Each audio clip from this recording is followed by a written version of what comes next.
అల్లు అర్జున్ గారు నిన్న ముఖ్యమంత్రి గారు అసెంబ్లీలో ప్రస్తావించిన తర్వాత మీరు ప్రెస్ మీట్ పెడతారని అంటే పశ్చాత్తాపంతో ప్రెస్ మీట్ పెడుతున్నారని చెప్పి నేను అనుకున్నా.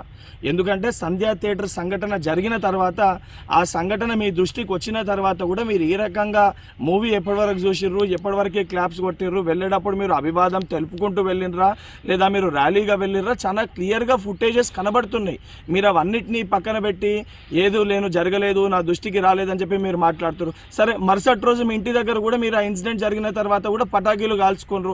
సరే, ఆ విషయాలన్నింటినీ కూడా మేము ప్రస్తావిస్తలేము అని మీరు మాట్లాడుతూ ఏమని అంటారు, తెలుగుని సత్తా చాటుతున్నాం అని మాట్లాడుతున్నారు. తెలుగుని సత్తా చాటేది ఉంటే మన వలన తెలుసో తెలియకనో ఏదైతే సంబంధించి సంఘటనలో మనుషుల ప్రాణాలు పోయే విధంగా అటువంటి ఒక చర్యలు జరిగినప్పుడు దాన్ని ఏదైతే సంబంధించి సానుభూతితోటి స్పందించి ప్రెస్ మీట్ నిర్వహించి ఆ కుటుంబానికి అండదండగా నిలిచే ప్రయత్నం చేయాలి తప్ప నిన్న ముఖ్యమంత్రి గారు ఏదైతే ఈ ప్రజాప్రభుత్వము ప్రజలకు అండదండగా ఉంటుంది, ఎవరు తప్పు చేసినా కూడా ఊరుకోము శిక్షిస్తామని చెప్పి ముఖ్యమంత్రి గారు వారి స్థాయిలో తెలంగాణ ప్రజానికానికి ఒక ధైర్యం ఒక భరోసా కల్పిస్తుంటే దాని తర్వాత మీరు ఈ రకంగా ప్రెస్ మీట్ పెట్టడం అనేది ఇది సరికాదు.